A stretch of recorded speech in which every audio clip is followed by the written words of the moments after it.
Today I'm gonna make some gumbo. It's kind of like the stuffing, the Creole stuffing that is for the stuffed bell peppers. I got this recipe from Swanson. Um, I was actually looking for a tortilla, what is it? Tortilla soup base that my friend told me about, but it has chicken broth, so forget that.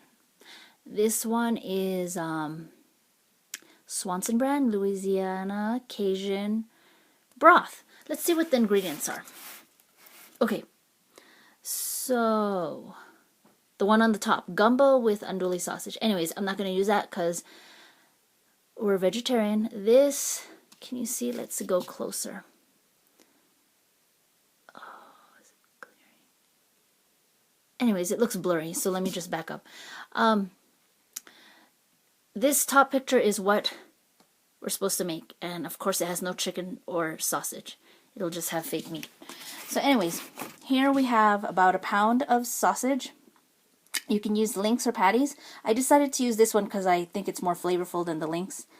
And 8 ounces of okra, frozen okra, 1 chopped onion, 2 stalks of diced celery, and 1 green bell pepper. This base actually looks, see all these ingredients right here? All those bell pepper, celery, onion, and sausage patties, that's exactly the same ingredients, minus okra, for the stuffing of the stuffed bell peppers, the Creole style. Just replace the okra with brown rice. Anyways, those are the ingredients plus, what is this? 2 tablespoons of oil, or it said 1/3 cup of canola oil. And here's half a cup of flour. And then this, 32 ounces of the broth, Cajun broth. I will see if I will be adding other ingredients later, so I won't show it for now.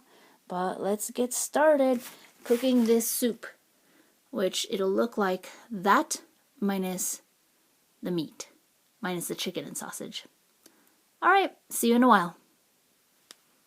Okay, so I started out by chopping up the sausage, or fake meat sausage, and now we're going to put it here in the heated, there we go. I have to do this with one hand. Yes, my stove's dirty. I've been cooking a lot. Actually, I have 2 casseroles right now. That one behind you is a green bean casserole, or the one right there's green bean casserole, and the one in the oven is, no, that one's a green bean casserole. This one's a potato bake. Right there. Anyways, oh, I need to stop covering that lens. It's so hard when it's on the bottom. Anyways, kind of cook and mix this at the same time. Roux, that's French. I'm gonna make the roux soon. Let me just, you know what? I need both hands. Okay, so all I did was take out the cooked sausage and pour in, leave in the rest of the oil, the remaining oil, and now I put in the flour, and it says to cook it until it's dark brown. Okay, so we're gonna do that. I made a mistake and put all of the oil in. I didn't realize that I was only supposed to put a part of the oil when I sauteed this fake sausage, so I ended up putting some fake meat back in to help this flour turn dark brown. But anyways, what I'm gonna do now is put in all 3 of this: onion, bell pepper, and celery. Okay, so I admit I fudged it. I made a mistake because I put in all the oil, and instead of sauteing this flour alone with the onion, bell pepper, and celery, I put back a little bit of the sausage. And the roux, well, it wasn't totally like a thick, pasty roux batter thing. The powder mixture was getting burnt at the bottom, so I immediately proceeded to scrape it off, and now I'm sauteing the bell pepper, onion, and celery with a little bit of the broth. So yes, we are deviating from the recipe, but just as long as we make it. this, where is it? This is what it looks like. It looks like a clear broth that's reddish. And I tasted it. It's not too salty, but it tastes like vegetable broth, just a little bit spicier. That's where it came from. It says to stir and everything else, which is the broth, the chicken, which I'm not using, the okra, and the sausage. So stirring everything in, and I guess we're going to boil and simmer it. Half a teaspoon of this Creole seasoning because it needed flavor and kick. So I added just a tiny pinch of this red chili powder because I like it to be a little more, woo, too much steam. A little more red.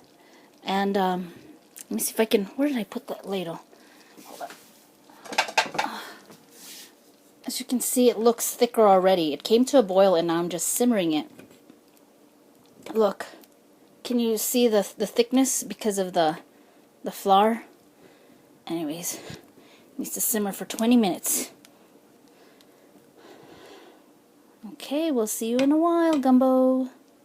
Oh, my hand. This is my first time making this gumbo, so I did add actually 2 pinches of the chili powder into the gumbo. A little bit, a sprinkle of garlic powder, but then I decided, you know what? Let me just get the fresh garlic and saute it, and then I'm going to add it to the stew or the soup that's simmering. And I also added about half a teaspoon of the Creole seasoning, which is salty and spicy. Here's the final product. Steaming and all. I just got a little portion because I've been eating all morning. Tasting everything I cook. And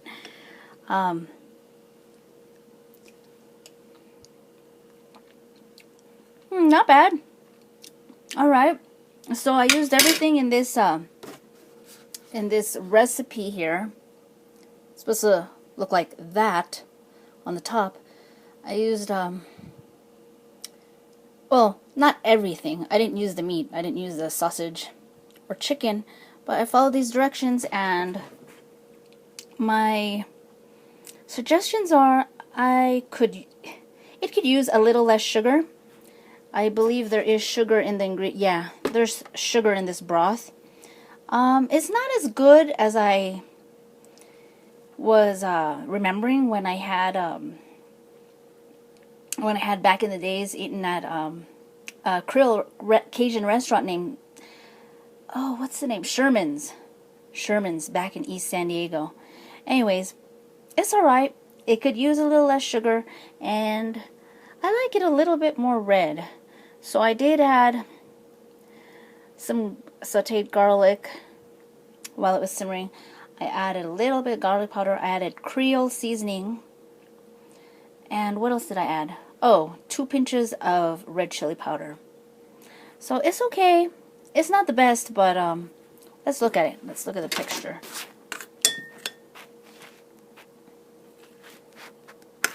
It's alright. Would I buy it again? Probably for something else, but for this dish, no. I would probably just make my own broth and or just make it all from scratch. Last time I made Emerald Lagasse's stuffing, rice stuffing. It had sausage and vegetables for the stuffed bell peppers. I was extremely, and I'm always extremely pleased with that. Unless my brown rice comes out too soggy. But anyways, this is okay. I'm not going to use that recipe again. My first time making it. And what was I going to do? Oh, if you want, you can add some rice to this. Alright, well, thank you for watching. Foodie lovers, go ahead and comment, like, subscribe. Talk with you later. Bye. Can you hear the birds? So this is how it looks outdoors. Not that it really matters. I just wanted to add a little side note memory.